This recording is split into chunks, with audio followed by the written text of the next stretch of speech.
Halo teman-teman Gema, berikut merupakan tata cara ibadah Gema GKPI. Ibadah offline. Step yang pertama, sebelum pergi ke gereja, pastikan kalian double mask dulu ya. Step kedua, kalian harus menunjukkan kartu vaksin ke penata layan. Agar lebih mudah, kalian bisa download aplikasi Peduli Lindungi di Google atau App Store. Untuk menemukan sertifikat vaksin, kalian bisa lihat tutorial berikut ya.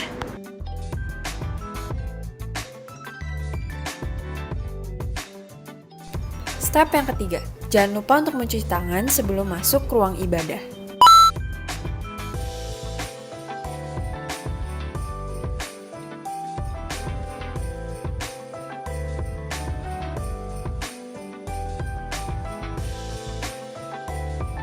Setelah masuk ke ruang ibadah, kalian bisa menyiapkan hati dan pikiran kalian dengan saat teduh sebelum ibadah dimulai. Saat ibadah berlangsung, jemaat dihimbau agar HP dimatikan atau disetting silent mode. Ibadah online. Step yang pertama, carilah tempat yang tenang dengan koneksi internet yang baik untuk beribadah.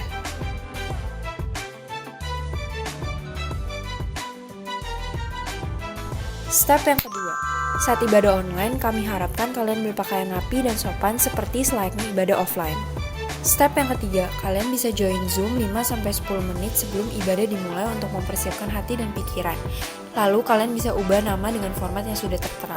Kami harapkan kalian untuk on kamera dan off mic untuk saling menghargai ya.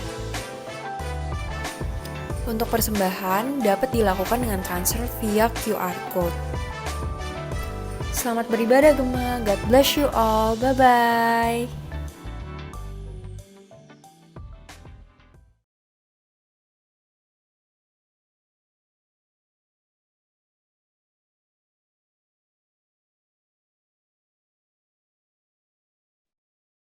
Shalom Gema. Shalom. Halo. Shalom. Hai guys, apa kabarnya hari ini? Wah, udah lama ya kita nggak ketemu lagi di acara hari ini. Oke, sebelum kita mulai ibadah kita mau bersaat teduh sejenak ya. Mari kita bersaat teduh sejenak.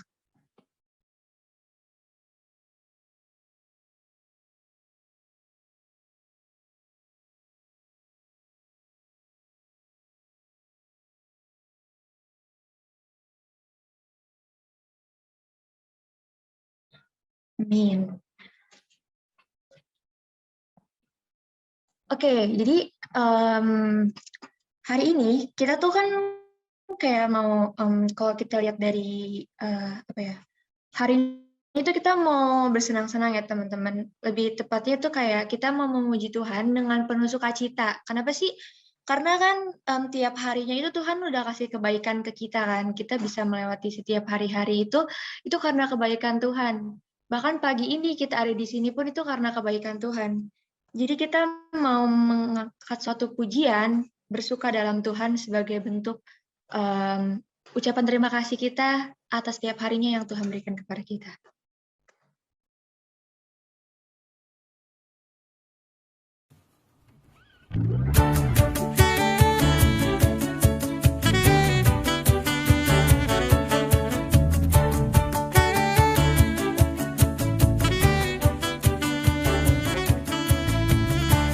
Hari ini, hari yang telah dijadikan Tuhan, mari kita bersuka. Hari ini, hari yang telah dijadikan Tuhan, mari kita bersuka. Di dalam Tuhan, bersuka. Di dalam Tuhan, bersuka. Bersuka dalam Tuhan, mari bersuka.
Mari kita berdoa. Bapa yang baik, terima kasih ya Bapa, karena pada pagi hari ini kami masih dapat bisa berkumpul kembali, walau dalam platform Zoom ya Tuhan, untuk melaksanakan ibadah kami pada hari ini ya Tuhan. Tuhan berkati teman-teman kami yang ada di rumah, masing-masing Tuhan akan mengikuti ibadah hari ini Tuhan, biarlah kiranya Tuhan Engkau yang memberkati jaringannya ya Tuhan, Engkau yang memberkati device-nya ya Tuhan, dan juga Engkau yang memberkati kami Tuhan, agar kami bisa setia untuk mengikuti ibadah pada hari ini ya Tuhan. Tuhan, biarlah kiranya ya Tuhan, apa yang akan kami dengarkan, renungkan hari ini, dan juga kegiatan yang kami lakukan di ibadah kami pada hari ini, itu dapat berjalan dengan baik ya Tuhan, dan juga dapat membawa berkat bagi kehidupan kami ya Tuhan. Terima kasih ya Tuhan Yesus, dalam nama Yesus Kristus kami berdoa bersyukur, haleluya, amin. Oke, kita kan udah menyanyikan lagu tentang bersuka karena Tuhan sudah menyiapkan hari kita setiap harinya kan. Pasti udah masih bersuka dong, kita semua di sini bersuka kan? Nggak cuma aku doang kan yang bersuka cita hari ini kan. Yang lain di rumah juga pasti bersuka cita kan di rumah. Apapun yang kalian sekarang lakukan di rumah, aku harap kalian tidak ibadah sambil tiduran ya guys. Ayo kita harus bangun dan duduk gitu, minimal duduk gitu kalau nggak mau berdiri. Ini yang tutup-tutup kamera juga aku harap di rumah mengikuti ibadah dengan baik ya guys. Jangan sambil makan atau minum, taruh dulu makanannya. Aduh, ntar kalau sambil makan tuh nggak fokus nanti kita. Nah, minggu ini itu tuh ada yang tahu nggak apa sih yang spesial dari minggu-minggu sebelumnya gitu? Ada yang tahu nggak? Ya nih nggak ada yang tahu. Aku kasih tahu aja ya. Minggu ini kita akan ada Gemal Talk. Asik, Gemal Talk lagi nih. Udah lama banget kita nggak Gemal Talk ya. Kayak udah lama banget gak sih? Dan hari ini kita akan Gemal Talk lagi. Tema kita kan pray and play ya Pak Abe ya kalau nggak salah ya. Pray and play. Jadi sesuai dengan temanya lagu kita hari ini tuh semangat-semangat. Karena kita harus ngerasain semangat gitu. Semangat itu juga harus merupakan sukacita dari hati kita. Dari hati kita sendiri. Maka itu, kita tuh merasakan sukacita untuk memuji Tuhan.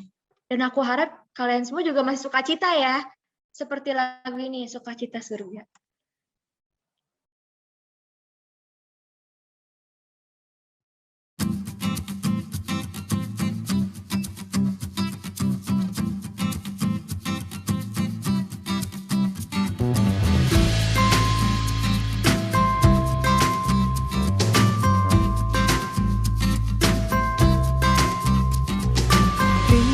Sukacita surga, itulah kekuatan bagi jiwa. Ku dapat rasakan kasih-Nya di tengah badai yang bergelora. Lima sukacita surga, itulah kekuatan bagi jiwa. Ku dapat saksikan kuasa-Nya, taklukkan badai yang bergelora. Haleluya, Kau ada dalam hatiku, takkan patah semangatku, takkan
Puji Tuhan, membangkitkan rasa sukacita kita semua ya. Nah, sebelum kita untuk masuk ke highlight acara ini, alias bincang-bincang bersama Pak Abraham Tanapa, kita akan mendengarkan renungan singkat dulu nih dari Pak Abraham. Sebelumnya, kita mau menyiapkan hati kita untuk mendengarkan renungan singkat dari Pak Abraham Tanapa tentang apa orang Kristen boleh bersenang-senang, asik. Kalau yang udah dengar kata kayak gini tuh, yang dipikiran tuh apa sih, kayak senang-senang apa nih Pak, gitu kan. Apakah dalam hal duniawi atau surgawi? Nah, halo. Nanti kita bahas nih sama Pak B ya Pak ya. Nah, kalau biasanya kan kita dengar firman Tuhan kan itu lagunya yang slow-slow gitu kan, yang menenangkan hati. Tapi kali ini enggak, karena tema kita minggu ini bersenang-senang, jadi kita juga harus semangat dalam mendengarkan firman-Nya gitu, bukan cuman nyiapin hati kita aja dan memfokuskan aja, tapi kita juga harus dengan semangat mendengarkannya. Supaya apa? Supaya kita menjadikan renungan itu sebagai apa ya? Sebagai acuan dalam hidup kita, yaitu. Nah, sebelum kita mendengar renungan singkat Pak Abraham, kita akan mendengarkan sebuah pujian. Bukan hanya mendengarkan ya teman-teman, tapi menyanyikan juga di rumah masing-masing, supaya kita merasapi dalam hati kita. Kita akan menyanyikan sebuah pujian, Ku kan terbang. Firman-Mu berita bagi kakiku. Lebih dahsyat lagi bagi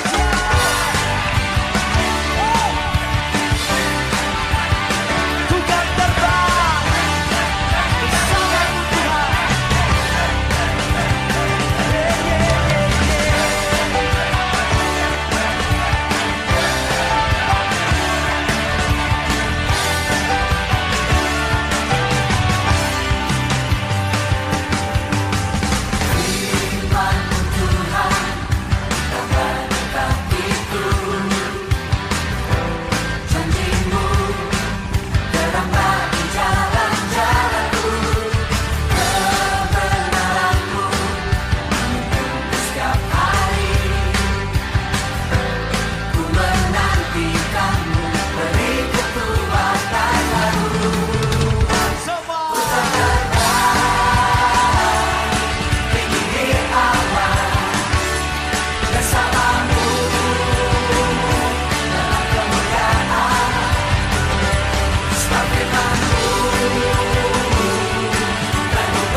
Sebab firman ku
kan terbang bersamamu Tuhan.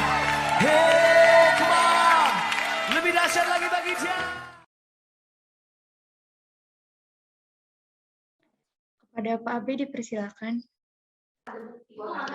Oke, ya makasih kesempatannya. Sebelum kita merenungkan firman Tuhan, mari kita berdoa.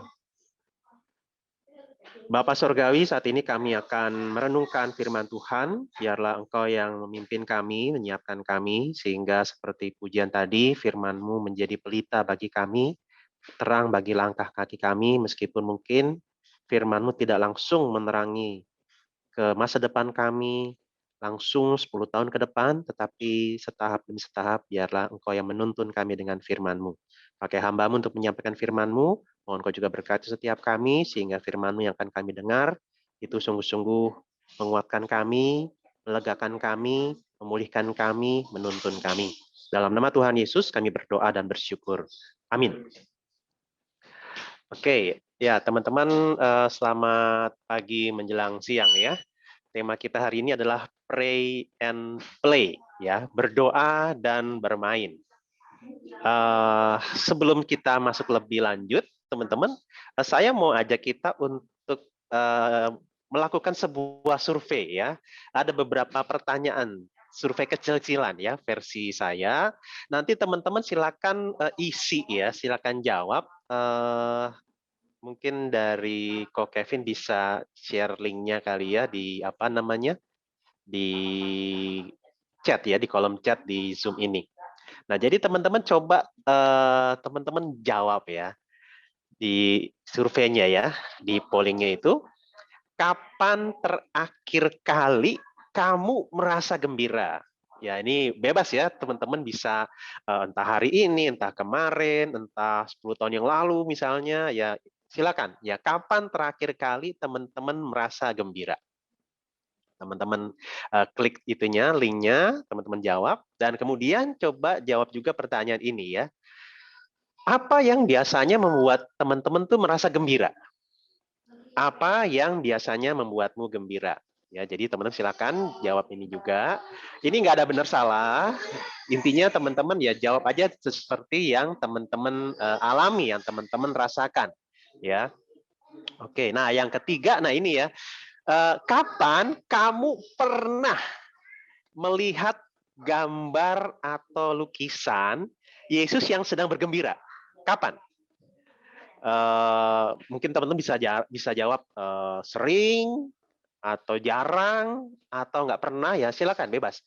Kapan teman-teman pernah melihat gambar atau lukisan Yesus yang ekspresinya itu lagi gembira? Gitu. Ya, teman-teman silakan jawab. Nah, yang terakhir, menurut teman-teman, kira-kira apa ya yang membuat Tuhan Yesus itu gembira? Coba teman-teman ini membayangkan ya, kira-kira apa ya yang membuat Tuhan Yesus bergembira? Kira-kira Tuhan Yesus bergembira nggak sih?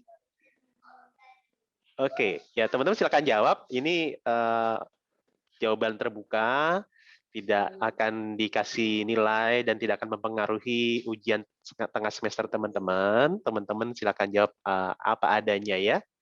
Oke, nah kapan terakhir merasa gembira? Oh, jawaban mayoritas itu kemarin ya. Oke, wow, puji Tuhan. Ada yang, oh lupa.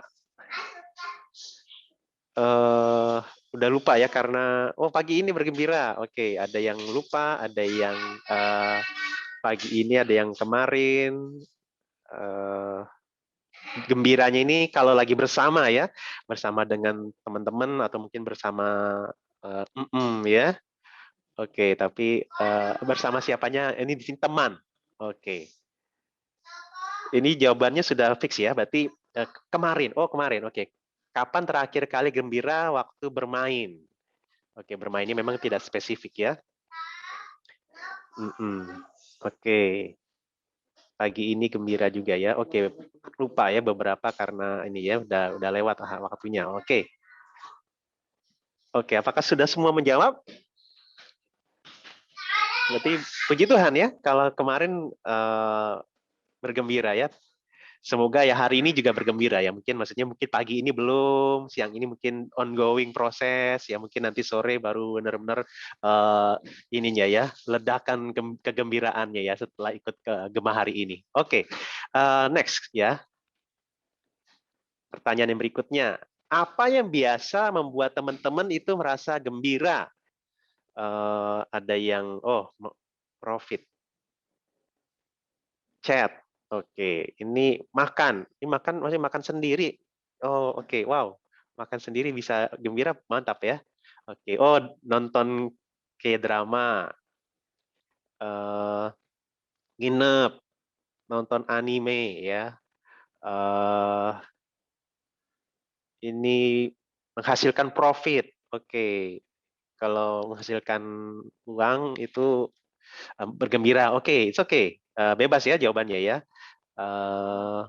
Berdoa. Wow. Ketika berdoa bergembira, puji Tuhan. Ini koko, maksudnya jalan bareng koko ya, bersama dengan koko. Ini koko kandung atau koko ketemu gede ya. Tapi intinya itu ya, bisa membuat gembira. Oke. Melakukan sesuatu yang sehat ya. Oke, ada makanan, jalan, iya ya jalan ya, kita jalan. Ini maksudnya bukan jalan saja ya, tapi maksudnya jalan-jalan mungkin maksudnya ya.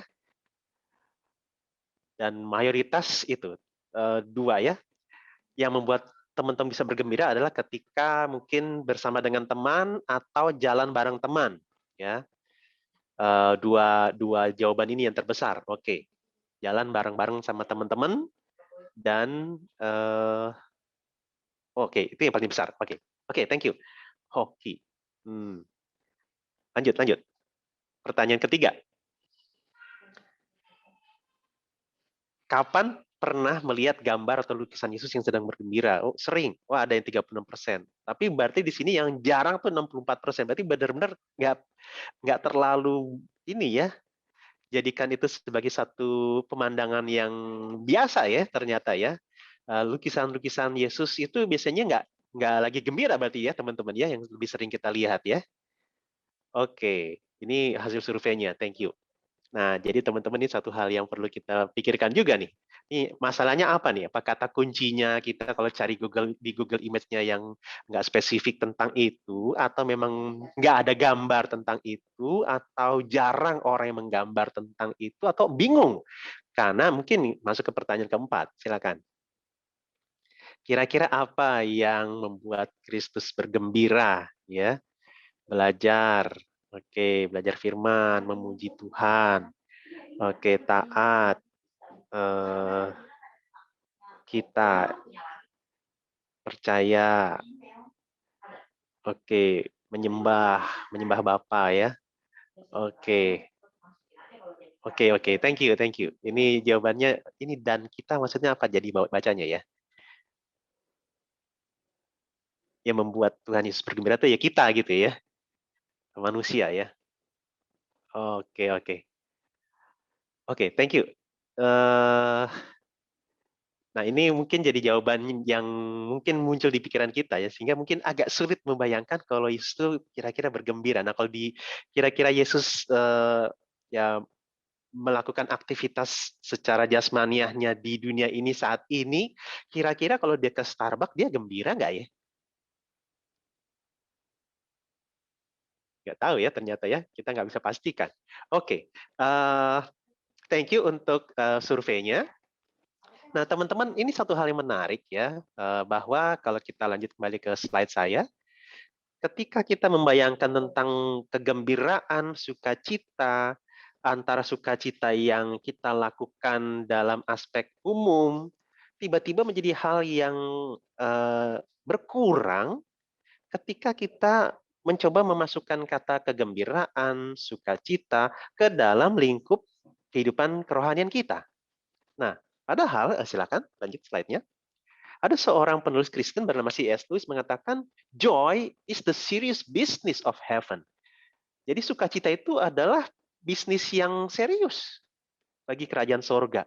Ya, jadi maksudnya ini satu kalimat yang kayaknya kontradiksi ya, bertentangan. Tapi sebenarnya ini satu hal yang paradoks. Maksudnya nggak bertentangan. Karena apa? Bisa dijelaskan. Ya, bahwa ada sukacita, ada keseriusan. Jadi rupanya hal-hal yang serius itu bukan hanya bicara tentang hal-hal tertentu yang membuat dahi berkernyit, muka murung, pikiran tertekan. Tidak, tetapi sukacita juga menjadi hal yang serius buat Allah. Serius bagi Allah. Ya. Oke, nah memang teman-teman lanjut saja di masa-masa COVID seperti sekarang ini ya, di masa-masa pandemi, meskipun mungkin COVID pandemi itu jadi kata-kata yang membosankan yang kita pernah dengar ya, karena udah setahunan lebih, hampir 2 tahun ini terjadi terus pandeminya. Tetapi salah satu yang menjadi kebutuhan yang dirasakan adalah ya sukacita, kegembiraan. Makanya untuk beberapa pasien COVID, meskipun mungkin ada tips-tips ya, jaga kesehatan, minum obat, kemudian juga berjemur dengan mendapatkan sinar matahari. Nah, salah satu yang biasanya menjadi tipsnya adalah menggunakan kutipan dari ayat Alkitab, yaitu hati yang gembira adalah obat, gitu. Ya, hati yang gembira adalah obat. Bahwa meskipun nggak ketemu atau belum ada obat yang paling tepat untuk menyembuhkan pasien COVID, tapi kalau hati orang yang sedang mengalaminya, menderita penyakit itu, bergembira, itu menjadi salah satu hal yang memberikan kekuatan untuk daya tahan tubuh sehingga bisa lebih mampu menghadapi penyakit yang sedang diderita. Nah, artinya teman-teman sebenarnya ngomong tentang hati yang gembira, ini sebenarnya bukan hanya obat waktu pas pandemi, tetapi ini adalah kebutuhan setiap kita manusia, mau dia orang Kristen ataupun tidak. Nah, makanya silakan lanjut di dalam Filipi yang pasal yang keempat, ayat yang keempat dikatakan bersukacitalah senantiasa dalam Tuhan. Sekali lagi kukatakan bersukacitalah. Jadi teman-teman bayangkan ini kalimat yang sangat-sangat tegas sekali. Bersukacitalah senantiasa dalam Tuhan. Nah, kemudian ada kalimat berikutnya, sekali lagi kukatakan bersukacitalah. Artinya sukacita itu satu hal yang penting. Sampai-sampai ayat ini memberikan 2 kali pengulangan kata bersukacitalah. Jadi bersukacita merupakan hal yang penting dan kita harus alami, kita harus lakukan. Ya. Nah, tapi teman-teman yang menarik begini. Allah memberikan Alkitabnya kepada kita dan melalui surat Filipi yang Allah berikan, Allah memberikan surat ini melalui hambanya yaitu Rasul Paulus. Nah, pertanyaan seperti apakah kondisi Rasul Paulus waktu dia menuliskan surat Filipi, di mana salah satunya adalah kata-kata ini, bersukacitalah. Nah, seperti apakah kondisi Rasul Paulus ketika menuliskan surat Filipi ini? Silakan.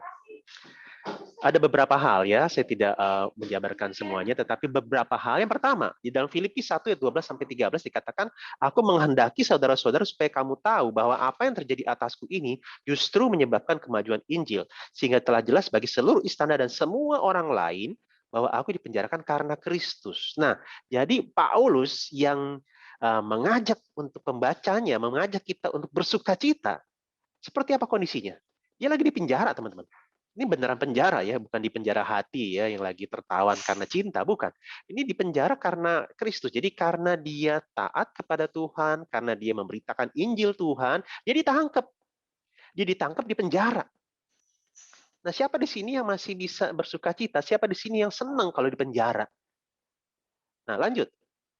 Yang kedua adalah bahwa ternyata udah Paulusnya di penjara, ada orang yang dengki sama dia, sehingga apa? Silakan. Ayat 16-17 mengatakan, mereka ini memberitakan Kristus karena kasih, sebab mereka tahu bahwa aku ada di sini untuk membela Injil. Jadi ada orang yang baik ya, yang memberitakan Injil karena kasih. Nah, tetapi ayat 17, tetapi yang lain karena kepentingan sendiri dan dengan maksud yang tidak ikhlas, sangkanya dengan demikian mereka memperberat bebanku di dalam penjara. Jadi ada orang yang benci dengan Paulus, ada orang yang dengki terhadap dia, sehingga mereka ini meskipun kesannya kayaknya baik ya, beritakan Injil, tapi sebenarnya dia bilang begini, ini Injil Yesus Kristus yang disampaikan oleh Paulus, di mana dalam Injil ini dikatakan bahwa Yesus itu anak Allah, bukan kaisar. Padahal orang-orang Romawi waktu itu punya pemahaman bahwa kaisar itu adalah putra dewa, putra Allah. Ini pembangkang. Nah, ini berita yang disampaikan oleh Paulus. Jadi orang-orang seperti ini berharap supaya kalau Paulus di penjara, hukumannya itu makin berat. Nah, teman-teman bisa nggak teman-teman bergembira ketika ada orang yang dengki sama kalian? Benci sama kalian, niat jahat sama kalian, main di belakang teman-teman untuk mencelakakan teman-teman, untuk menjatuhkan teman-teman. Istilahnya ya, teman makan teman gitu. Nah, siapa yang senang? Nah, lanjut. Yang terakhir, kondisi dari Paulus adalah, kalau di dalam Filipi 4, silakan ayatnya. Ayat 12, aku tahu apa itu kekurangan dan aku tahu apa itu kelimpahan. Dalam segala hal dan dalam segala perkara, tidak ada sesuatu yang merupakan rahasia bagiku. Baik dalam hal kenyang maupun dalam hal kelaparan, baik dalam hal kelimpahan maupun dalam hal kekurangan. Jadi Paulus waktu itu karena di penjara, sulit untuk mendapatkan makanan, dan dia juga di dalam pelayanannya kan dia kadang-kadang bekerja sebagai tukang kemah, tukang tenda, pengrajin kulit, sehingga melalui itu dia bisa mendapatkan uang untuk dia bisa membeli barang-barang keperluan dan pangan sehari-hari. Selain ada pemberian dari jemaat yang dia layani. Nah, tetapi ketika di penjara susah. Dia tidak bisa mendapatkan itu, pendapatannya sangat minim sekali, gereja-gereja yang mendukung mungkin juga kesulitan untuk memberikan dukungannya, sehingga ya dia mengalami kelaparan. Tetapi di sini dikatakan ya dia tahu itu, dia ngalamin itu, baik dalam hal kelimpahan, kekurangan, dalam hal kenyang maupun lapar. Dan waktu itu karena dia di penjara, dia mengalami kelaparan. Nah, tetapi ternyata orang yang lapar seperti Paulus mengajak pembacanya, mengajak pembaca surat Filipi ini, ayo bersukacita. Kalau kita lagi lapar, bisa nggak sih sukacita? Bukannya malah ada satu iklan ini ya, iklan snack ya, iklan wafer coklat. Dia kalau lagi lapar gila gitu ya. Artinya kalau lapar tuh bawaannya uring-uringan, emosinya emosi negatif semua. Nah, tetapi di sini Paulus justru yang dalam mengalami pergumulan kelaparan, dia malah bilang, ayo kita bersukacita. Nah, itu kondisinya dia. Unik ya, ternyata kegembiraan, sukacita itu dialami dan diajak oleh orang yang seperti ini. Nah, lanjut. Seperti apa pendengar mula-mula atau pembaca mula-mula atau penerima surat ini mula-mula? Gereja Filipi ya, pembaca mula-mulanya. Nah, kondisinya adalah di dalam ayat kedua pasal 3 dikatakan hati-hatilah terhadap anjing-anjing, hati-hatilah terhadap pekerja-pekerja yang jahat, hati-hatilah terhadap penyunat-penyunat yang palsu. Anjing-anjing di sini bukan maksudnya binatang anjing secara harfiah, tetapi maksudnya orang-orang yang jahat, orang-orang yang licik, yaitu ya seperti serigala berbulu domba yang berusaha untuk menggoyahkan iman orang-orang di Filipi waktu itu, menyesatkan iman mereka. Jadi orang-orang kayaknya baik, tapi kemudian menjebak mereka, menjerat mereka untuk pindah agama, untuk meninggalkan Kristus. Nah, jadi di tengah-tengah adanya orang-orang yang jahat seperti ini, Paulus ajak gereja Filipi, ayo bersukacita. Lanjut. Kondisi berikutnya seperti apa? Nah, ada masalah di dalam gereja itu sendiri. Itu apa? Silakan. Di dalam Filipi 4 ayat 2, Euodia kunasihati dan Sintike kunasihati supaya sehati sepikir dalam Tuhan. Jadi Euodia dan Sintike adalah dua pemimpin, dua tokoh yang cukup berpengaruh di gereja Filipi, dan mereka lagi tidak sehati sepikir. Mereka lagi konflik. Nah, kalau ada dua tokoh utama, kalau ada pemimpin yang konflik, maka pasti orang-orang yang dipimpin akan mulai berpihak kepada yang satu dan meninggalkan atau bahkan mungkin memusuhi pihak yang lain. Sehingga gereja Filipi waktu itu ada konflik yang sampai-sampai kelihatan dan itu berdampak untuk nanti bisa jadi apa? Perpecahan.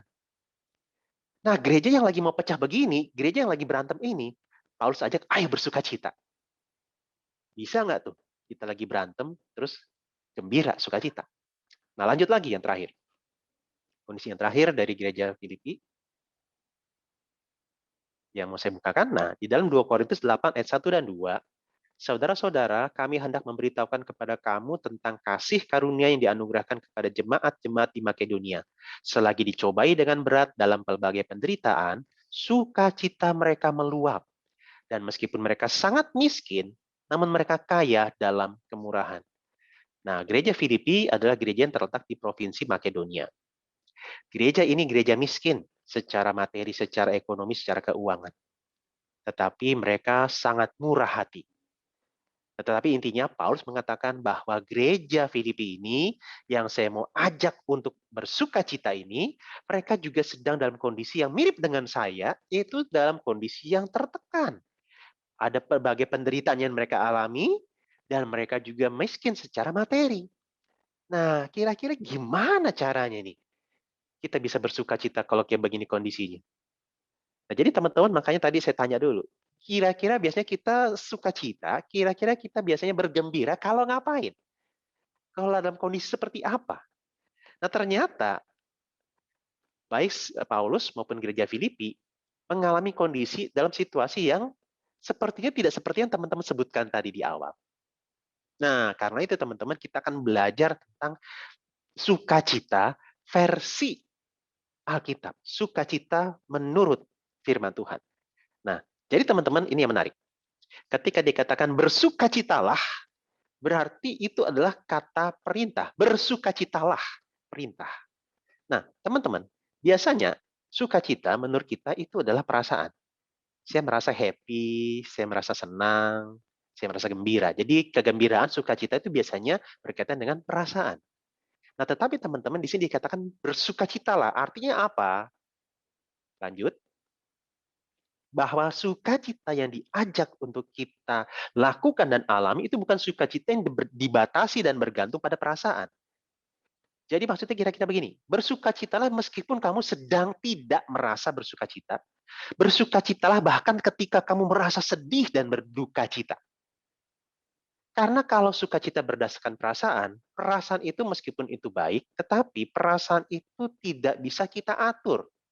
Kita bisa tiba-tiba senang, kita bisa tiba-tiba bete, kita bisa tiba-tiba sedih, dan seterusnya. Kita bisa tiba-tiba marah, dan seterusnya. Tiba-tiba kita bisa merasa mellow, dan seterusnya. Kita nggak bisa atur. Kita bisa tiba-tiba takut, dan seterusnya. Melihat kecoa, kita lompat ketakutan, padahal harusnya kecoa yang takut sama kita, karena melihat kita yang berbadan besar. Perasaan, meskipun itu adalah bagian yang penting dalam kehidupan kita, tetapi perasaan manusia tidak bisa diatur. Nah, di tengah-tengah kita yang tidak bisa mengatur perasaan kita, Paulus mengatakan, bersukacitalah. Meskipun sedang tidak merasa bersukacita, meskipun sedang merasa sedih dan berduka cita. Jadi sukacita yang bukan bergantung kepada perasaan, tetapi bergantung kepada firman Tuhan. Nah, karena kita diajak untuk bersukacita di dalam yang situasi atau kondisi yang di luar dari atau bergantung pada perasaan, maka silakan kita membutuhkan sukacita yang tidak tergantung pada kondisi dan situasi, kita membutuhkan sukacita yang tidak sementara, yang bisa berganti-ganti. Yang kadang-kadang begini teman-teman, kita kadang-kadang dapat hal yang baik, bersukacita. Hal yang baik yang sama kita dapatkan lagi, belum tentu kita punya sukacita yang sama. Ingat kan ya, saya pernah cerita. Teman-teman ketika pertama kali dapat nilai 100 pas ujian pasti sangat senang. Tapi ketika kedua kali dapat nilai 100, sukacitanya beda. Rasa senangnya beda, berkurang. Ketika teman-teman lama-lama terus-terusan dapat 100 dalam ujian sekolah, bisa-bisa apa? Biasa. Sampai akhirnya teman-teman takut. Masih bisa nggak ya? Saya dapat nilai 100 lagi. Jadi teman-teman bisa bayangkan, sukacita teman-teman ketika bergantung kepada hal-hal yang ada di luar sana. Itu di satu sisi memang tidak salah. Tetapi ketika kita bergantung pada itu, lama-lama sukacitanya bisa berubah-ubah. Sukacita banget, biasa aja, bosen, sampai takut. Sehingga kita butuh sukacita yang permanen. Sukacita yang kekal. Nah karena itu, Paulus mengatakan bersukacitalah di dalam Tuhan. Kita membutuhkan sukacita yang berasal dari Tuhan. Lanjut, itulah kenapa salah satu aspek buah roh ialah sukacita. Kita nggak bisa untuk memiliki sukacita yang seperti dimaksudkan Tuhan. Harus dari Tuhan. Itu merupakan hasil dari pekerjaan Roh Kudus dalam kehidupan kita. Ya. Nah, jadi teman-teman, dalam firman Tuhan hari ini, apapun kondisimu, seperti apapun situasimu, bersukacitalah. Bersukacitalah di dalam Tuhan. Minta pertolongan Tuhan untuk teman-teman bisa mengalami sukacita. Nah, tetapi teman-teman, sekarang kita masuk kepada tema kita tentang pray and play. Nah, bicara tentang pray and play ini bicara tentang ada dua ekstrim, teman-teman ya. Bahwa mungkin jangan-jangan ada orang-orang tertentu yang hanya berdoa, maksudnya tanda kutip hanya ya, maksudnya orangnya sangat kaku, orangnya sepertinya tegang, orangnya sepertinya sibuk, orangnya kayaknya kerja terus aktif terus sampai capek. Nah, ini ekstrim yang pertama, tetapi ada ekstrim yang kedua, itu yang hanya bermain, kerjanya main aja, santai terus, males-malesan aja. Teman-teman, jadi ada dua ekstrim seperti ini. Nah, dua-duanya itu nggak baik sebenarnya. Ya, maksudnya bukan berarti berdoa itu salah, tapi tanda kutip saya pakai kata tanda kutip ya, berdoa. Maksudnya kayaknya sepertinya hidup ini kaku, dingin, tegang, stres, berat. Yang satu lagi santai, seneng-seneng, main-main. Nah, di tengah-tengah ekstrim seperti ini, teman-teman, kita butuh, silakan, lanjut. Karena tadi, bicara tentang bersukacitalah, berarti itu bicara tentang perintah. Dalam hidup kita, dalam diri kita yang bisa kita perintah adalah pikiran kita, sehingga sukacita melibatkan pikiran, maka buatlah perencanaan dan persiapan untuk kita bisa sukacita. Karena sukacita yang umum kita bisa alami adalah sukacita yang tidak direncanakan, sukacita yang tiba-tiba, sukacita yang tidak bisa diatur, maka kita perlu merekayasa sukacita. Kita perlu merencanakan dan mempersiapkan sukacita. Kenapa? Lanjut. Karena tanpa perencanaan, aktivitas untuk bersukacita hanya akan membuat diri lebih buruk, bukannya lebih baik secara rohani. Kita jadi letih, kita jadi stres, kita jadi layu, nggak segar, begitu. Ya karena nggak ada perencanaan, akhirnya apa? Waktu untuk sukacitanya kita pikir, oh yaudah deh saya akan nonton TV atau nonton YouTube sampai senang. Ujung-ujungnya senangnya beda begitu. Nggak ada kelegaan, nggak ada ketenangan, nggak segar. Main game kebanyakan, akhirnya apa? Nggak semangat buat yang lain, bukan? Jadi akhirnya udah capek, lemes, tidur. Hal-hal yang lain yang harusnya bisa dikerjakan tidak dilakukan. Itulah mungkin sering kali yang kita alami ya, sukacita tanpa perencanaan. Jadi bukannya mendapatkan kesegaran, bukannya membuat kita lebih baik secara rohani, bukannya kita bertumbuh, bukannya kita makin berkembang, tapi malah menjadi penurunan. Hal-hal yang buruk malah yang kita alami dan lakukan. Nah, kenapa kita perlu sukacita yang melibatkan perencanaan? Kita harus merencanakan untuk bersukacita. Nah, teman-teman, kata rekreasi, tahu ya rekreasi? Mendengar kata rekreasi, teman-teman yang muncul di pikiran teman-teman apa? Silakan coba tulis ya di chat. Dengar kata rekreasi, yang muncul di pikiran teman-teman apa? Mungkin saya apa ya, 3. Oke, jalan-jalan. Thank you, Ci Agnes. Kata rekreasi yang muncul di pikiran teman-teman, ya saya butuh mungkin ya 3 atau 4 aja ya jawaban selain Agnes. Silakan. Ada 4 atau ya 3 atau 4 orang yang mau jawab. Tulis di kolom chat. Dengar kata rekreasi, yang muncul di pikiran apa? Waktu bilang sama papa mama, saya mau rekreasi, kita rekreasi yuk. Atau ngajak teman rekreasi yuk. Nah maksudnya itu apa? Happy. Berarti lebih ke ini ya, apa yang dialami ya ketika rekreasi. Piknik. Piknik berarti aktivitasnya, oke. Apalagi? Bebas ya, teman-teman silakan. Taman hiburan. Oke, ini bicara tentang tempatnya berarti ya. Oke, thank you, Faith. Apalagi teman-teman? Satu lagi.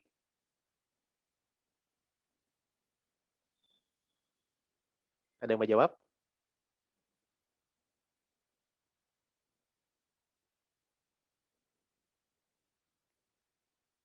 Oke, kalau gitu langsung saja. Nah, teman-teman, kata rekreasi, kalau dalam bahasa Inggrisnya itu recreation. Nah, saya mencoba mencari tahu makna dari recreation itu. Saya dapat dari kamus Merriam-Webster. Ini asal katanya, ya. Kalau pengertiannya memang mungkin tidak terlalu beda jauh, tetapi akar katanya atau asal katanya itu ya meminjam dari bahasa Latin recreation atau recreatio, itu spiritual refreshment, kesegaran secara rohani, kesegaran di dalam batin. Amusement itu ada semacam hiburan ya, new birth, kelahiran kembali. Going ya kalau kembali kepada bahasa Latinnya berarti itu artinya adalah act of restoring, tindakan untuk pemulihan, memulihkan. From recreare, to make new, restore, revive. Jadi untuk membuat sesuatu baru, memulihkan, bahkan membangkitkan. Nah, jadi teman-teman, ketika kita bilang kita pengen rekreasi, artinya kita pengen disegarkan kembali seolah-olah kita kayak diciptakan ulang. Diciptakan ulang sehingga kita seperti melakukan sesuatu baru kembali, padahal mungkin kesehariannya ya itu juga. Nah, jadi teman-teman kita butuh ini. Sehingga kalau kita pengen bersuka cita, rencanakan. Sehingga melaluinya, kamu mengalami rekreasi. Mengalami act of restoring itu. Mengalami dipulihkan, dibangkitkan. Seolah-olah kamu sedang memulai sesuatu yang baru lagi. Nah, jadi teman-teman, melalui renungan hari ini yang nampaknya tidak singkat rupanya ya. Lanjut. Hal-hal menyenangkan yang kita alami ataupun yang kita dapatkan, baik itu misalnya ya jalan-jalan, makan bareng, main, nonton, meskipun tidak langsung salah, dan saya bilang ya silakan saja, asalkan tidak berlebihan dan direncanakan, kiranya mengarahkan kita kepada Tuhan. Sehingga bahkan ketika kita bukannya menerima, melainkan memberi, kita masih bisa bersuka cita. Ketika kita kehilangan bukan mendapatkan, kita masih bersuka cita. Nah, sebagai penutup dari renungan saya, apa rahasianya nih? Supaya kita sadar bahwa ketika kita punya Tuhan, kita bersuka cita. Apa rahasianya supaya kita bisa bersuka cita, teman-teman? Jawabannya adalah cinta. Ketika engkau menyadari bahwa engkau dicintai seseorang, kau pasti suka cita sekali. Sukacita tidak bisa dipisahkan dari cinta. We cannot separate joy from love. Joy are byproduct of love. Sukacita adalah hasil dari kasih. Apa rahasianya untuk kita bisa bersukacita? Meskipun mungkin tindakan kita bukan tindakan yang atau rekreasi kita bukan ke tempat tertentu yang memang heboh dan juga mungkin cukup mewah atau cukup energik. Jawabannya cinta. Ketika engkau menyadari bahwa ada pribadi yang mencintaimu, engkau pasti bersukacita. Nah, jadi bersukacitalah, perintahkanlah dirimu untuk bersukacita. Caranya gimana? Hayati betapa Kristus mencintai kita. Sehingga kita bisa bersukacita senantiasa kapanpun dimanapun. Waktu senang, waktu susah. Waktu mendapatkan ataupun kehilangan. Tuhan tetap mencintai kita. Biarlah renungan ini menguatkan kita, menolong kita. Kita akan berdoa terlebih dahulu sebelum kita masuk kepada sharing diskusi atau tanya jawab. Mari kita berdoa. Bapak Surgawi, tolong setiap kami untuk bersukacita, bukan menurut apa yang dunia beritahukan dan ajarkan, tetapi sukacita yang dari Tuhan. Sehingga ketika kami melakukan kegiatan-kegiatan yang memang menurut dunia itu adalah rekreasi ataupun kegiatan-kegiatan yang biasa dan sederhana, kami masih bisa menemukan sukacita karena kami dicintai Kristus. Cinta Kristus yang begitu melimpah itulah yang kiranya menguasai hati kami, sehingga perasaan kami yang tidak bisa kami atur bisa dibangkitkan untuk bersukacita. Inilah doa kami, dalam nama Tuhan Yesus kami berdoa. Amin. Oke, semoga renungan ini bisa menguatkan. Ternyata tidak singkat ya renungan saya tadi. Oke, dari teman-teman gimana? Kita sekarang masuk kepada sharing, diskusi, tanya jawab. Karena ini temanya Gematalk ya, tema acaranya ya. Bentuk acaranya. Teman-teman silakan kalau ada yang mau tanya atau pengen menanggapi atau ada yang mungkin butuh diperjelas, silakan. Kalau mungkin agak sulit untuk open mic, bisa tulis di kolom chat. Kalau ada yang mau bicara langsung mungkin bisa raise hand dulu supaya bisa ini ya, kalau ada yang beberapa bisa diatur ya, supaya bisa dapat giliran semua. Ada yang mau nanya?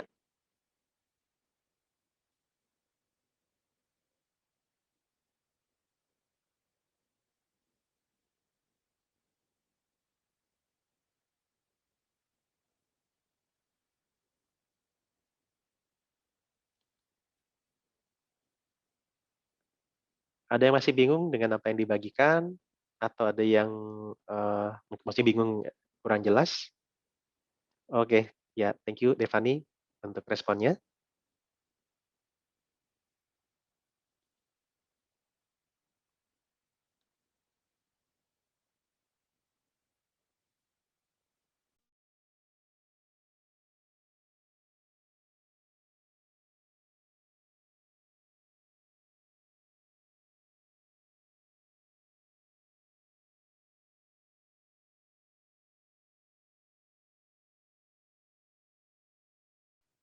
Nah, jadi kalau misalnya ditanya kira-kira, oke, thank you. Ini ada pertanyaan ya, langsung DM ya. Kalau misalnya sukacita yang kita alami, sebentar. Kalau misalnya sukacita yang kita alami dari dunia, tapi bukan hal yang baik, tapi kita menganggap itu dari Tuhan, gimana tuh Pak? Oke, sorry, sebentar. Ini saya pakai HP ya tadi jatuh. Oke, tunggu ini HP saya membutuhkan tempat berpijak yang kuat ya. Oke, ya pertanyaannya tadi ya, kalau misalnya kita mengalami sukacita dari dunia, tapi ternyata itu bukan hal yang baik, tapi kita menganggapnya dari Tuhan, gimana ya? Oke, yang pertama begini, karena di dalam surat Korintus, Paulus pernah mengatakan, iblis pun bisa menyamar sebagai malaikat terang, sehingga kita mesti hati-hati juga bahwa belum tentu hal yang menyenangkan kita itu berasal dari Tuhan. Ya, jadi itu dulu. Kita punya pemahaman itu dulu bahwa belum tentu hal yang menyenangkan kita berasal dari Tuhan. Ya Allah izinkan untuk iblis bekerja, menggoda dan menjatuhkan iman orang-orang dalam taraf tertentu, sehingga ya kita mesti tahu bahwa ada hal-hal yang menyenangkan yang itu bukan berasal dari Tuhan. Misalnya ada orang yang dengan caranya yang curang, korupsi, dapat uang banyak, dia senang. Nah, pertanyaan kira-kira apakah itu dari Tuhan? Kita bisa bilang, enggak. Gitu. Nah, jadi itu ya, yang pertama. Nah, kemudian sukacita dari dunia, kita perlu perjelas dulu. Maksudnya apa sukacita dari dunia? Ya, sukacita dari dunia itu maksudnya berarti mungkin saya coba perjelas dulu. Sukacita dari dunia itu maksudnya mungkin sukacita yang misalnya tidak terlalu berkaitan dengan hal-hal keagamaan. Ya, mungkin begitu. Tapi kalau sukacita dari dunia misalnya ketika kita ngeganja, pakai narkoba, minum minuman keras sampai mabok, kita sukacita, nah itu berarti sukacita dari dunia maksudnya adalah dari keberdosaan duniawi, ya. Nah, tetapi misalnya begini, ketika teman-teman makan nasi campur yang enak, ketika teman-teman minum, saya nggak enak ya nyebut-nyebut merek, misalnya minum apa ya, coffee latte ya, yang begitu nikmat, kira-kira salah nggak? Jawabannya enggak. Dalam artian begini, Allah memberikan kepada kita panca indera, di mana di sana kita bisa menikmati pemberian Allah itu dengan begitu beragam dan begitu melimpah. Teman-teman pernah nggak bertanya, kenapa ya Tuhan kok ciptakan lidah di mulut kita untuk bisa merasakan berbagai macam jenis-jenis rasa? Bisa mencicipi rasa manis, rasa pahit, rasa asin, rasa asam, dan kombinasinya ya pedas dan seterusnya. Pedas mungkin lebih pada disakitin sebenarnya ya.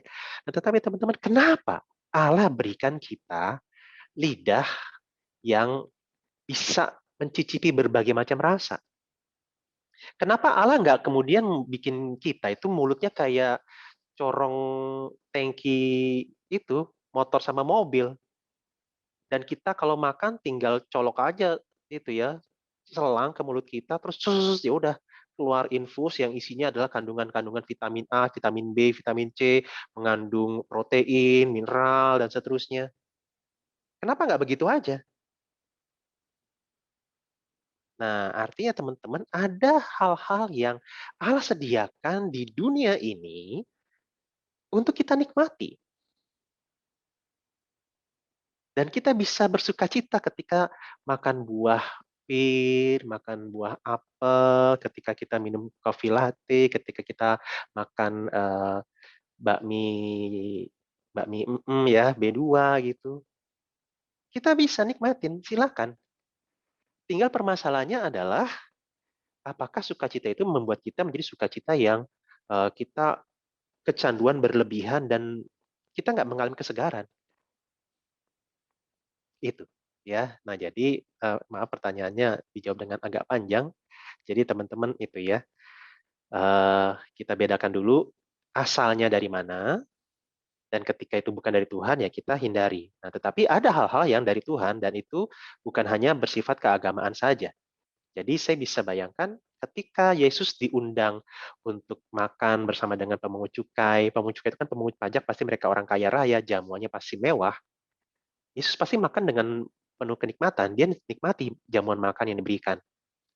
Selain itu bicara tentang ungkapan syukur, terima kasih, dan juga ungkapan kasih dari pemungut cukai yang bertobat, tetapi jamuan makan itu juga adalah satu hal yang pasti nikmat dan ya Tuhan Yesus merayakannya. Gitu. Sehingga akhirnya apa yang terjadi? Orang Farisi, ahli Taurat bilang, wah dia ini pelahap. Mereka nuduh Yesus pelahap. Ya, karena ya mau aja diajak makan sama pemungut cukai. Gitu. Oke, semoga cukup jelas ya. Jadi teman-teman, it's okay makan makanan yang nikmat, tapi ya bijaksana juga untuk teman-teman setelah itu mengalami kesegaran ya. Jangan kemudian gara-gara, oh pengen makan nikmat, ternyata harga mahal. Setelah selesai makan, bukannya senang, tapi malah stres. Aduh, ternyata gue jadi bokeh ya. Gitu. Ya, oke. Semoga menjawab. Ada yang mau nanya lagi teman-teman? Kalau mau DM juga boleh ya, langsung direct message ke saya boleh.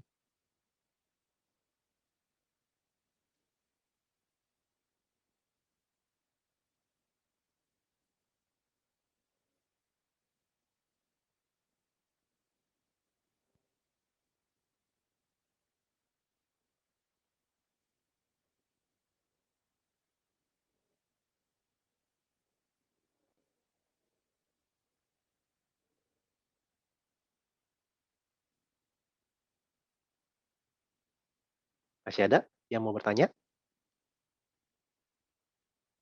Kalau kita di Zoom, oh, oke. Ada yang DM ya.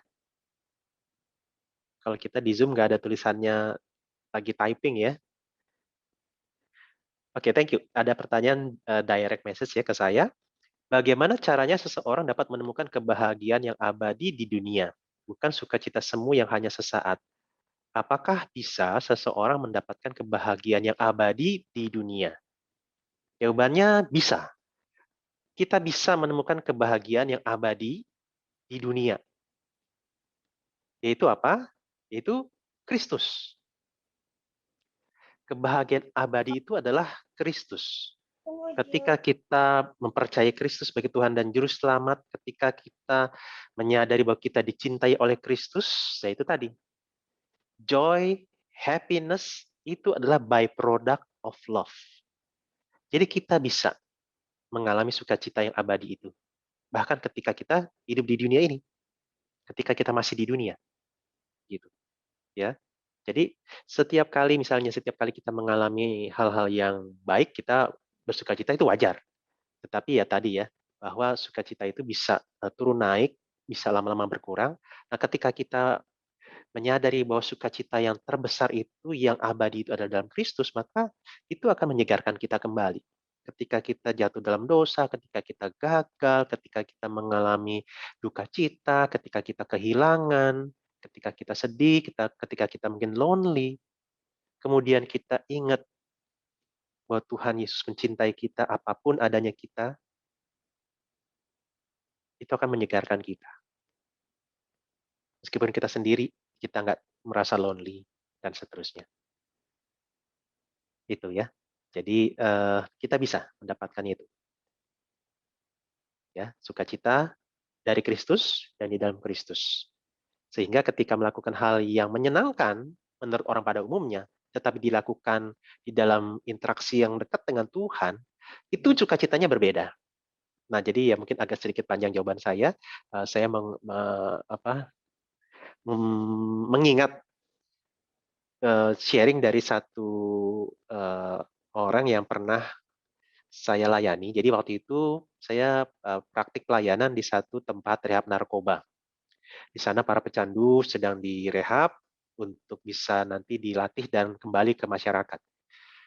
Nah, satu kali ya saya diajak ikut untuk liburan bersama-sama dengan para residen istilahnya, para pecandu ini yang sedang direhab ke Pulau Tidung.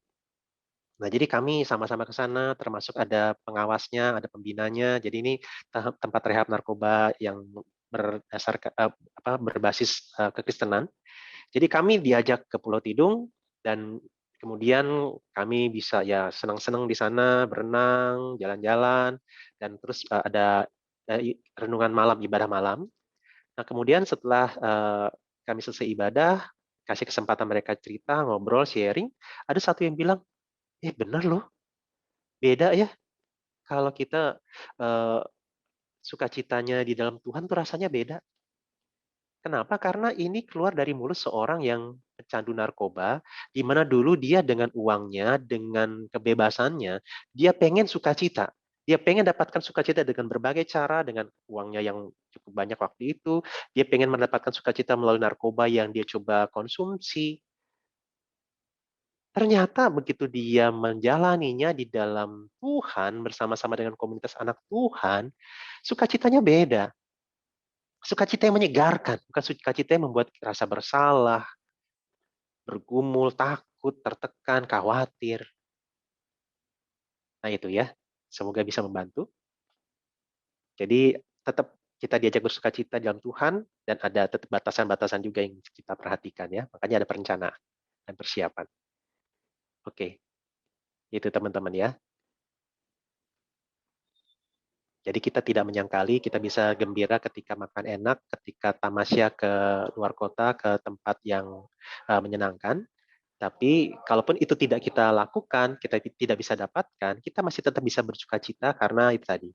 Bahwa apapun yang kita alami, yang kita lakukan, yang kita dapatkan, Tuhan tetap mencintai kita.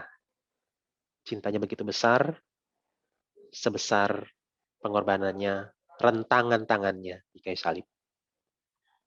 Oke. Apakah ada lagi yang mau bertanya?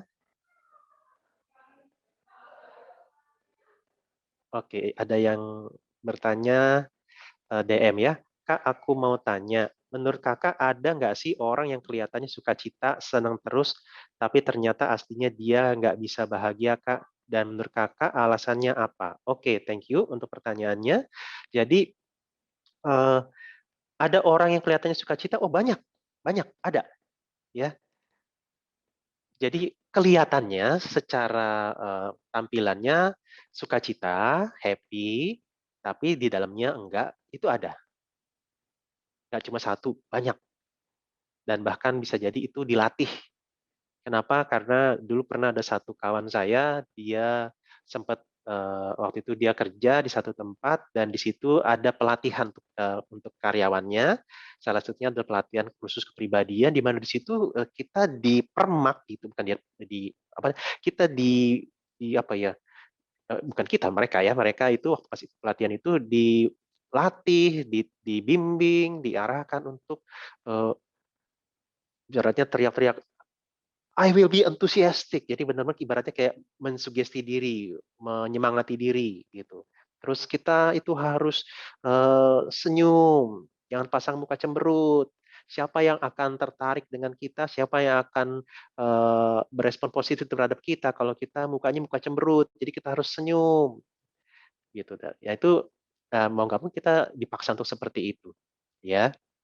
Nah, jadi teman-teman ada banyak gitu. Nah, alasannya apa? Ya macam-macam. Bisa jadi ya umumnya supaya tidak dinilai buruk oleh orang lain sehingga itu menjadi hal yang berkonsekuensi jelek buat dia. Entah misalnya kalau itu dia sebagai seorang kalau di dalam Alkitab ya, di dalam kitab Nehemia misalnya, Nehemia waktu itu dia menghadap raja untuk melayani, memberikan minuman sebagai juru minuman, dia mukanya sedih cemberut. Nah, raja langsung nanya, kamu kenapa cemberut? Ini bahasa saya ya, kalau dalam Alkitab nggak seperti itu. Nah, artinya apa? Yang namanya melayani raja harus muka tersenyum. Cemberut bisa-bisa dihukum mati langsung sama raja. Artinya apa? Kamu melakukan sesuatu seperti terpaksa.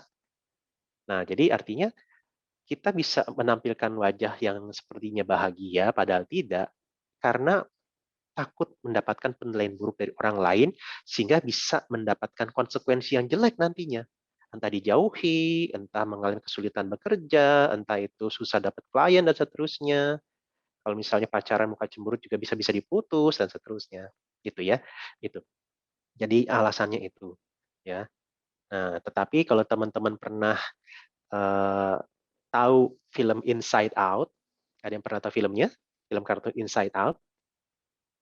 Di situ justru satu film yang sangat-sangat menarik, di mana pesan besarnya adalah it's okay to be sad. When you sad, you can find happiness. Gak apa-apa kamu sedih. Ketika kamu sedih, kamu bisa menemukan kebahagiaan. Ketika ternyata di tengah-tengah kesedihanmu, ada keluarga yang mencintaimu. Ada sahabat yang tidak meninggalkanmu. Nah, jadi apa? Sukacita itu pasti ada kaitan dengan cinta. Jadi meskipun kamu sedih, kamu bisa sukacita, kamu bisa bahagia ketika mendapatkan cinta. Nah, jadi ya nggak apa-apa teman-teman, ketika teman-teman mukanya lagi sedih, nggak usah ditutup-tutupi, nggak usah bersandiwara. Ya, kalau perlu ya it's okay. Termasuk ketika misalnya ngobrol atau cerita ke orang tertentu yang teman-teman cukup percaya, ya nangis silakan nangis nggak apa-apa. Cerita ngobrol ke saya sambil nangis-nangis juga nggak apa-apa. Saya nggak akan bilang, oh anak cowok nggak boleh nangis, oh ini simpan air matamu, save your tears for a man, apa for a better man. Ya, nggak gitu juga. Nggak apa-apa, it's okay. Gitu ya. Jadi jangan berpura-pura, karena itu justru malah membuat kita menekan diri sendiri. Ya, oke itu ya. Jadi semoga bisa menjawab ya. Jadi buat teman-teman nggak usah berpura-pura bahagia kalau memang sedang sedih.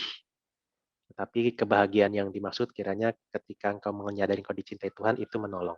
Ya, meskipun kalau kayak saya justru sebenarnya mukanya muka begini. Kadang-kadang saya nggak lagi senyum, muka saya kayak orang senyum. Jadi kadang-kadang orang bilang, "Nih kenapa sih Pak B senyum-senyum sendiri?" Ya nggak tahu, semoga bukan karena gila ya. Tapi muka saya kayak begini gitu. Jadi ya udah cetakan seperti ini ya mau nggak mau ya. Jadi meskipun saya lagi nggak terlalu happy-happy amat, tapi ya mukanya kayak senyum-senyum, ketemu orang senyum-senyum gitu. Eh, ya nggak tahu ini memang cetakannya begitu ya. Ya mungkin begitu. Untuk orang tertentu mungkin begitu ya. Jadi ada yang memang mukanya kayak begitu ya. Bawaannya nyengir-nyengir senyum-senyum. Ada yang begitu. Tapi ada juga yang dipaksakan. Kalau yang dipaksakan nah itu tadi ya. Semoga penjelasan saya cukup menolong. Oke. eh Mungkin kalau ada pertanyaan lagi silakan. Kalau yang mau DM juga boleh. Oke, ya sama-sama.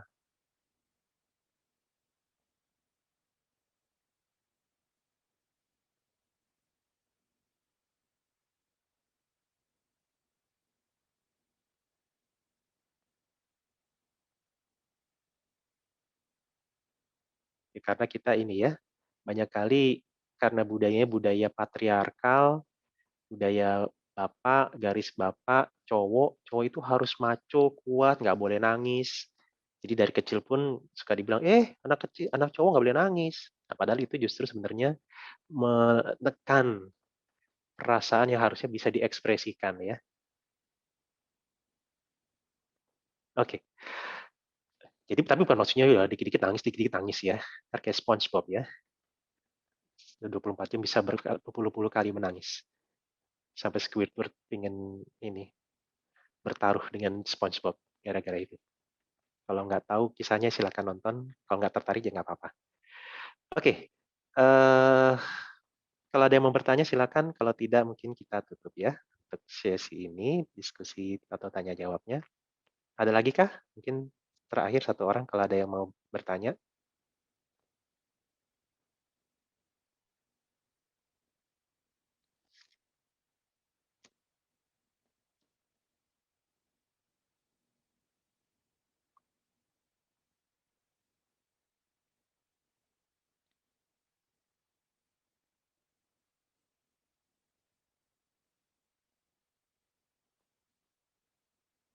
Oke. Kalau tidak ada, oke. Kalau tidak ada kita tutup ya. Mari kita berdoa.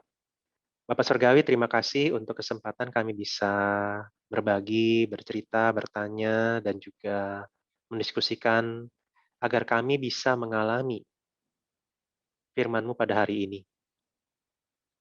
Agar kami bisa mengalami sukacita, kebahagiaan. Baik itu ketika kami memakan makanan yang nikmat, melakukan kegiatan-kegiatan hobi-hobi yang kami sukai, ketika kami ke tempat-tempat rekreasi, tempat-tempat liburan, ke taman-taman hiburan, kami akan bersukacita dan memiliki sukacita yang melimpah.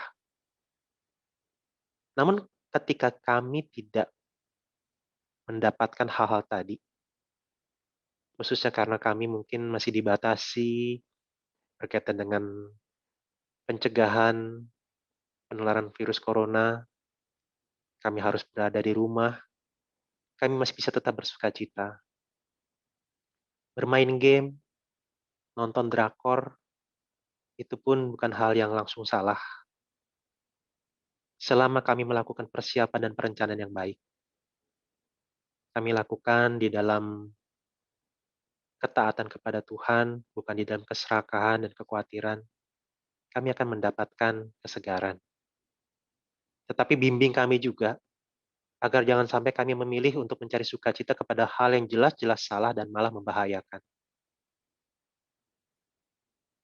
Terlebih di atas semuanya, ingatkan kami terus bahwa Kristus mencintai kami. Dia telah mati di kayu salib, mengorbankan dirinya untuk kami. Sehingga baik di masa-masa yang menyenangkan atau masa-masa yang sulit, ketika kami memiliki atau kami kehilangan, kami tetap bisa bersukacita karena kami tetap dicinta Tuhan. Inilah doa kami. Dalam nama Tuhan Yesus kami berdoa. Amin. Diserahkan kepada Jovanka, silakan.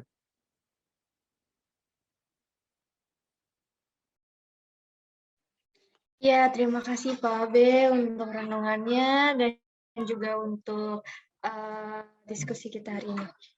Jadi ya gitu ya teman-teman, semoga kita semua bisa mendapatkan hal yang baik dari apa yang sudah Pak Abe bilang berikan kepada kita ya. Semoga kita setelah dari sini kita bisa merasakan sukacita yang benar-benar dari Tuhan untuk diri kita sendiri ya. Dan kita juga bisa membedakan mana sukacita yang dari duniawi, mana yang dari Tuhan. Iya nggak sih, gitu nggak sih bilangnya? Iya gitu ya teman-teman. Sekali lagi terima kasih Pak B untuk renungan singkat juga kita hari ini. Mungkin kita bisa take a foto dulu ya. Yang bisa on cam boleh on cam dulu, kita mau kita menampilkan senyum terbaik kita pada hari ini. Yang ngerapiin muka dulu boleh tuh, jadi kayak aduh aku cantik banget gitu ya. Boleh. Boleh nanti Ko Kevin tolong tolong cekrek gitu.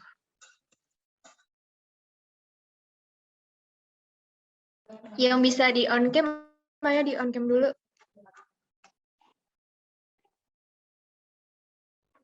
Ini ada Ricci, ada Chris Cynthia, ada Christian Emmanuel, ada Gracia Helena, ada Edgar, ada Cecilia, ada Rahel, ada Theophilus, ada Vivi, ada Ega, ada Leonard, ada Nicole, ada Theophilus, ada 2 ya.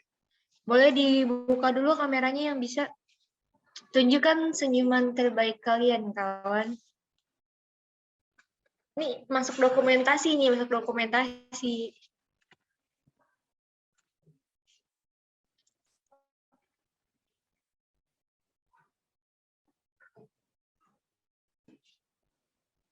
Oke, yang ada lagi. Boleh kok Kevin dikasih apa-apa? Oke teman-teman, kita mulai foto ya. Hitung mundur. 3, 2, 1. Senyum semuanya.